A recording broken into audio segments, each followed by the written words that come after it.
চল চল। আসসালামু আলাইকুম আপু। বান্ধবী সালামটা কি আমাকে দিল? আশেপাশে তো কাউরে দেখতেছি না, মনে হয় সালামটা তোরই দিছে। মনে হয়। আচ্ছা চল।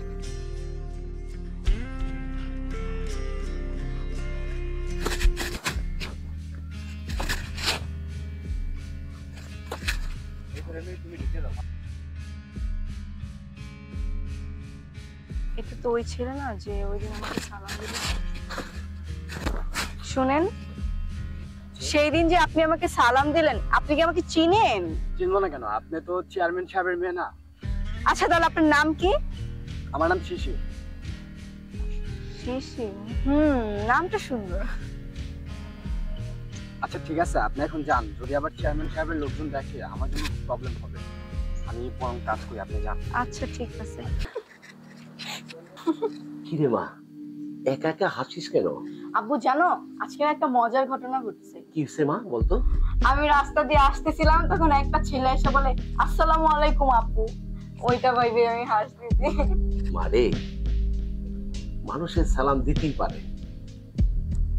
আর তুই কার মেয়ে জানে না তারা? তুই তো চেয়ারম্যানের মেয়ে, এই জন্য তোকে সালামটা দিয়েছে। সালাম দিছে ভালো কথা, এখানে হাসির কি আছে মা? অপরিচিত একটা ছেলে এসে যদি এভাবে বলে আপু আসসালামু আলাইকুম, হাসবো তো, তাই না? শোন মা, সালাম সবাই সবাই দিতে পারে, কিন্তু ছোট বড় কোনো ভেদাভেদ নেই। তুই ভালো করে লেখাপড়া কর, সামনে তোর পরীক্ষা, ঠিক আছে মা? আচ্ছা আপু। তাহলে আমি আসি মা। আচ্ছা তুমি যাও, আমি করতেছি। আচ্ছা ঠিক আছে। একটু দেখে দেখে রাখিস, সব জিনিস তো সব কিছু তারা বুঝাই দিতে হবে না। অনেকদিন ধরে আমার লোকে থাকো, এই জমিটার অবস্থাটা দেখ, কি জঙ্গল হয়েছে। আর এই একটা জমিন কি জঙ্গল মনে হয়। আরে মানুষকে আমার চেয়ারম্যান বানাইছে কি সাদে? আর সাদে চেয়ারম্যান মানে আমার চেয়ারম্যান থাকতে হবে পরিষ্কার। জনগণ আমার ভোট দিয়ে পাস করাইছে।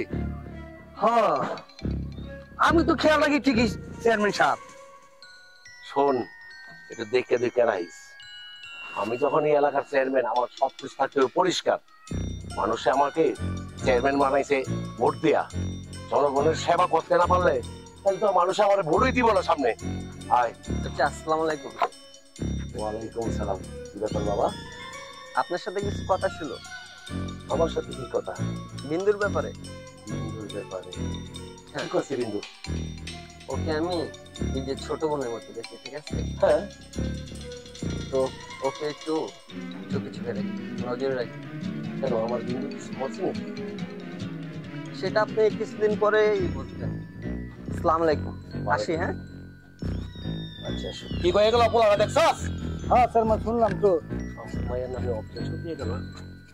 আমার মায়ের চোখ চোখে রাখতে গেল, ব্যাপারটা খারাপ।